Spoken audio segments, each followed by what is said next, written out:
ইরানের নির্বাচিত president Masoud Pezeshkian ফিলিস্তিনি ইসলামিক জিহাদ এবং লেবাননের হিজবুল্লাহ নেতাদের সঙ্গে বৈঠক করেছেন।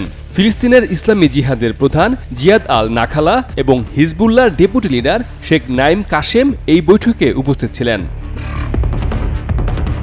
৩০ জুলাই প্রেসিডেন্ট মাসুদ পেজেশকিয়ান তার অভিষেক অনুষ্ঠানের আগে তেহরানে এই বৈঠক করেন।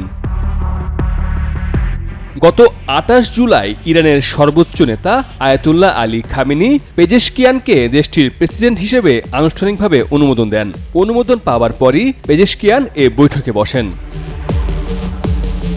গাজায় ইসরায়েল হামাস দ্বন্দ্ব এবং লেবাননে ইরান সমর্থিত হিজবুল্লাহকে কেন্দ্র করে মধ্যপ্রাচ্যের উত্তেজনা বাড়ার সময়ে দায়িত্ব নিচ্ছেন পেজেশকিয়ান। গত মে মাসে হেলিকপ্টার দুর্ঘটনায় নিহত প্রেসিডেন্ট ইব্রাহিম রাইসির স্থলাভিষিক্ত হচ্ছেন Pezeshkian.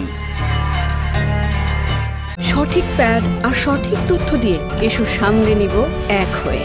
Mona Lisa sanitary napkin. Hezbollah Lebanon ভিত্তিক শিয়া ইসলামপন্থী একটি রাজনৈতিক দল ও সশস্ত্র সংগঠন।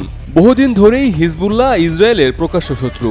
গত বছরের অক্টোবরে ইসরায়েল গাজায় আগ্রাসন শুরু করে। এরপরই ইসরায়েলের সঙ্গে দ্বন্দ্ব আরও বাড়তে থাকে হিজবুল্লাহর, যা এখন রীতিমতো যুদ্ধের আকার ধারণ করেছে।